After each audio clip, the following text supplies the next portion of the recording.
జరగబోయే ఎన్నికల కురుక్షేత్రంలో ఇవి కేవలం ఎమ్మెల్యేలను, కేవలం ఎంపీలను ఎన్నుకునే ఎన్నికలు మాత్రమే కావు. ఈ ఎన్నికలు గత 58 నెలలుగా మీ పిల్లల చదువులు, వారి భవిష్యత్, అక్క చెల్లెమ్మల సాధికారత, అవ్వాతాతల సంక్షేమం, రైతులకు అందుతా ఉన్న భరోసా, పేద సామాజిక వర్గాలకు అందిన న్యాయం, ఇవన్నీ కూడా కొనసాగి మరో 2 అడుగులు ముందుకు వేయాలా మీ ఓటు వల్ల, లేక మోసపోయి అంధకారంలోకి వెళ్ళాలి అన్నది నిర్ణయించే ఎన్నికలు ఈ ఎన్నికలు. అందుకే నేను చెప్తా ఉన్నా, మళ్ళీ చెప్తా ఉన్నా, ఈ ఎన్నికలు కేవలం ఎమ్మెల్యేలను, ఎంపీలను ఎన్నుకునే ఎన్నిక మాత్రమే కాదు అని.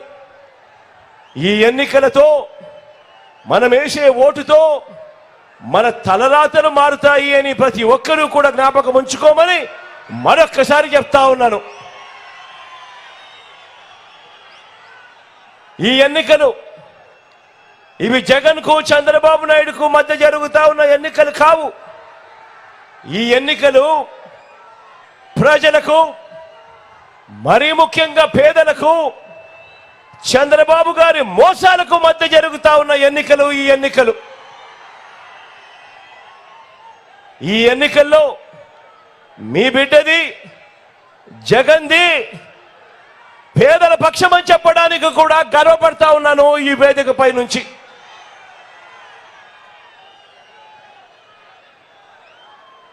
మరొకసారి చెప్తా ఉన్నాను, కాబట్టే చెప్తా ఉన్నాను, మీ ప్రతి ఓటు మీకు మీరుగా, మీ కుటుంబం అంతా వచ్చే 5 సంవత్సరాలు మన ఓటు మీదే ఆధారపడి ఉంది మన భవిష్యత్. కాబట్టి ఏ దారిలో మనం ప్రయాణం చేయాలి అన్న అంశం మీద ప్రతి ఒక్కరూ కూడా లోతైన ఆలోచనతో మీ కుటుంబ సభ్యులందరితో కలిసి కూర్చొని ఆలోచన చేసి నిర్ణయం తీసుకోమని కోరుతా ఉన్నా. జగన్కు ఓటు వేస్తే ఇప్పుడు జరుగుతా ఉన్న ప్రతి మంచి కూడా కొనసాగింపబడుతుంది. అదే చంద్రబాబుకు పొరపాటున ఓటు వేస్తే పథకాలన్నీ కూడా ఆగిపోతాయి, ప్రజలందరూ కూడా, పేదలందరూ కూడా మోసపోతారు అన్నది కూడా చరిత్ర చెప్తా ఉన్న సత్యము అన్నది కూడా ప్రతి ఒక్కరూ కూడా జ్ఞాపకం పెట్టుకోమని కోరుతా ఉన్నా. చంద్రబాబు అంటేనే ఆయన గుణగుణాలు ఎలా ఉంటాయి అంటే, చంద్రబాబు అంటేనే ఎన్నికలకు ముందు ఆయన గంగ, అధికారం దక్కిన తర్వాత మాత్రం ఆయన చంద్రముఖి. లకలక అంటూ పేదల రక్తాన్ని మాత్రమే తాకే చంద్రముఖి.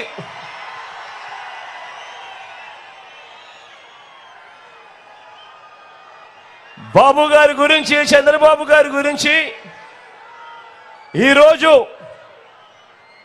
ఈ సిద్ధం సభకు వచ్చిన లక్షల మందితో కలిసి నేను కొన్ని నిజాలు తేల్చదలుచుకున్నా. ఈరోజు ఇక్కడ మీరు, నేను జాయింట్గా ఓ ఫ్యాక్ట్ చెక్ చేద్దామా?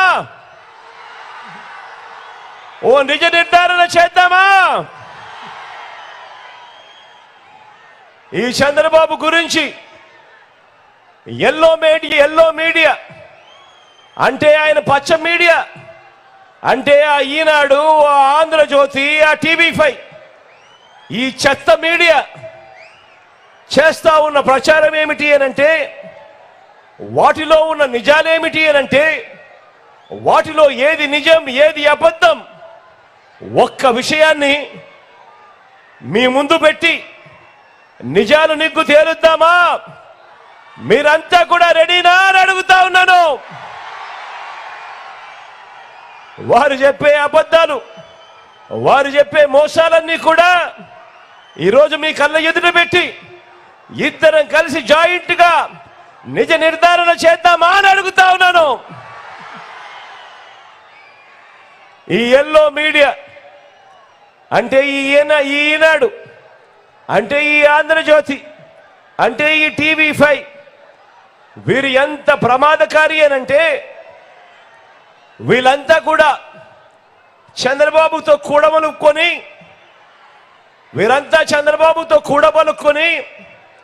వీరంతా ఒక నిర్ణయానికి వస్తారు.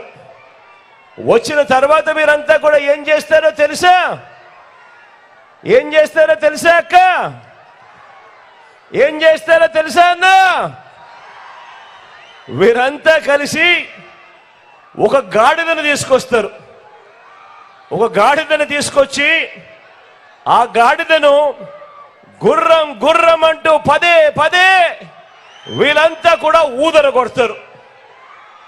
ఇది ఈ పచ్చ మీడియా చేసే కార్యక్రమం. ఇలాగే ఈ పచ్చ మీడియా, ఈ చంద్రబాబు వీళ్ళు చేస్తా ఉన్న కుట్ర రాజకీయాలు, మోసపు రాజకీయాలు, అబద్ధపు రాజకీయాలు గత 30 ఏళ్లుగా వీళ్ళంతా కూడా చేస్తూ వస్తూ ఉన్నారు. ఈ 30 ఏళ్లుగా ఏం చేస్తున్నారో,